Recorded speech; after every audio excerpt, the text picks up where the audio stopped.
ذرا محسوس کرنا دو کیفیت میں پڑھنا چاہتا ہوں. پہلی کیفیت یہی ہے کہ میں جہاد اکبر کرنا چاہتا ہوں, میں دربار تک جانا چاہتا ہوں. جانا کیوں چاہتا ہوں؟ میں نے ابتدا میں ایک جملہ کہا تھا, چونکہ یزید ایک پاک اور صاف نظریے کو تبدیل کر رہا اور خود میدان میں آ نہیں رہا, لہذا حسین جا رہے ہیں اپنا قافلہ لے کر, اور حسین کا بیٹا جا رہا ہے یزید کے گھر پر. یہ بہت نازک مرحلہ ہے, بہت حساس. میں نے آپ کی سماعتوں پہ بھروسہ کر کر یہ بہت حساس موضوع چھیڑا ہے.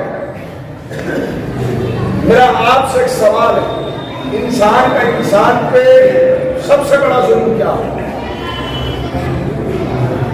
صاحبان بہن بیٹھے, کوئی کہے گا وہ قتل کرنا, کوئی کہے گا چھین لینا, کوئی کہے گا مار دینا.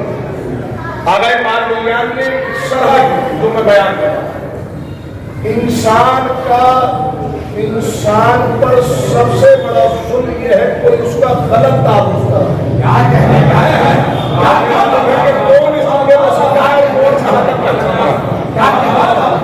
کوئی اس کی آئیڈینٹی چینج کر دے, کوئی اس کی پہچان بدل دے, کوئی اس کا تعارف غلط کرائے.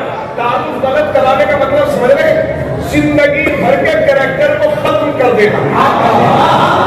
ابھی بھی آپ نہیں پہنچے ہیں, بہت نازک آپ کے ذہن سے قریب ہو کر گزرنا چاہتا ہوں.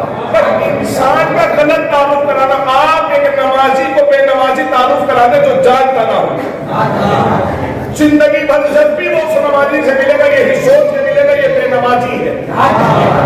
ایک دیندار کا کسی سے تعارف کرانے یہ بے دین ہے, وہ جانتا نہ ہو تو جب بھی ملے گا یہ سوچ کے ملے گا یہ بے دین ہے. یزید نے سب سے بڑا جرم ہی یہ کیا کہ اہل بیت کی آئیڈینٹی کو چینج کیا. اب تاریخ آپ کے ذہن میں ایسے مسائل کی کیفیت میں نہیں بڑھنا چاہتا. آپ سمجھیے کہ ظلم کی بنیاد کیا رکھی گئی.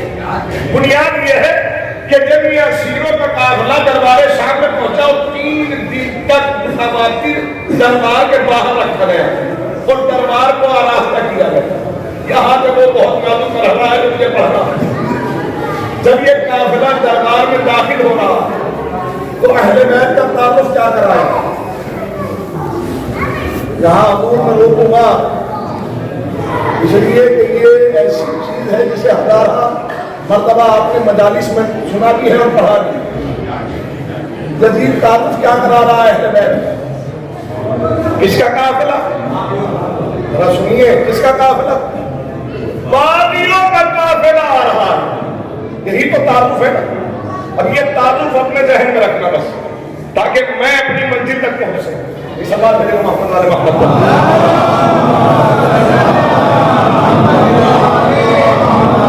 ایک تعارف کیا ہے؟ تعارف ہے باغیوں کا قافلہ. کس کے باغی؟ کس کے باغی؟ یزید ظاہری طور پر کون سے مذہب کا خلیفہ ہے؟ مسلمانوں کا ہے, یعنی باغی ہے مملکت اسلامیہ کے. ابھی آپ کے ذہن میں تعارف سوچ رہا ہے کہ تعارف کیا کرایا جا رہا ہے. حکومت ہے یزید کی, خلیفہ کون ہے اس وقت؟ بائیت لوگوں نے کس کے ہاتھ پہ کی ہوئی ہے؟ خلیفہ ہے یزید. کس کا؟ مسلمانوں کا تعلق کس مذہب سے؟ اسلام سے. اور بھرے ہوئے دربار میں تعارف کرا رہا ہے کہ یہ باغیوں کا قافلہ ہے. یعنی کس کے باغی ہیں؟ یزید کے نہیں, اسلام کے باغی. یہی تو وجہ ہے کہ قرآن مٹانے والا دربار میں قرآن کی آیت پڑھ کے سنا رہا تھا. بھائی آپ نے غور نہیں کیا ہے, اس وقت کی پالیسی کو, سیاست کو سمجھیے. بھائی کیا وجہ ہے کہ جب قرآن مٹانا چاہتا ہے وہ دربار میں بیٹھ کر کہہ رہے وہ تو عزت و منتشا, وہ تو ذل و منتشا.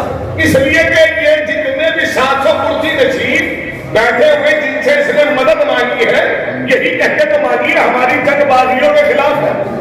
لہٰذا انہیں باغی ثابت کرنا ہے اور اپنے آپ کو مسلمان ثابت کرنا ہے.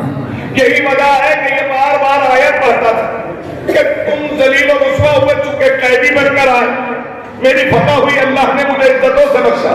البتہ ایک فکرہ ہے جو میں کہتا چلوں، خطبے کا ہے، علی کی بیٹی کو جلال آیا، جب یزید یہ آیت پڑھتا تھا تو علی کی بیٹی کہتی تھی یزید جانتا بھی ہے اللہ جس ہاتھ سے عزت اور ذلت دیتا ہے وہ ہاتھ ہم ہی ہے۔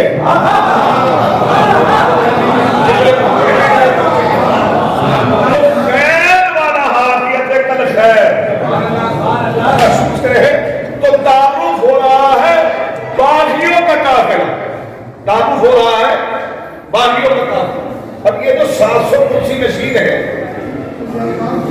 یہ جتنے بھی، یہ سب مہمان کس کے ہیں؟ بلایا کس نے ہے؟ یزید نے۔ ان میں سے کوئی ایک ایسا تو نہیں جسے سید سجاد نے بلایا ہو، خط بھیج کے بلایا ہو، قاصد بھیج کے بلایا ہو؟ کس کے بلائے ہوئے؟ جمع کس نے کی ہے؟ یہی مقصد ہے سید سجاد کے آنے۔ اب میں روایت کا سہارا لیتے ہوئے خطابت کا ایک فطرہ کہتا ہوں، حضور مقصد ہی ہے کہ کیا مطلب کہ ہر دفعہ ایسا تو نہیں ہوگا کہ مجمع بھی ہم جمع کریں اور اعلان بھی ہم کریں؟ مجھے نہیں معلوم ہے کہ جملہ پہنچا ہے نہیں پہنچا۔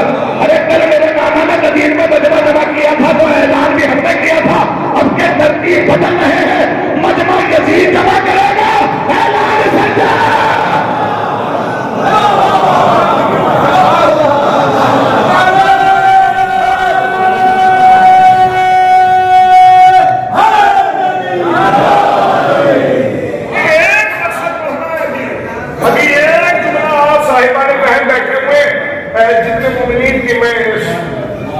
میری بات پہنچ رہی ہے کیونکہ قاصر ہوں، اپنے لفظوں سے محتاج، سب کے کہنوں تک نہیں پہنچا سکتا، بلاغت نہیں رکھتا، تو جتنے بھی ذہنوں تک پہنچا رہا ہوں ان کا شکر گزار ذرا محسوس انہیں، ان میں سے کوئی ایک ایسا نہیں جسے سید سجاد نے بلا۔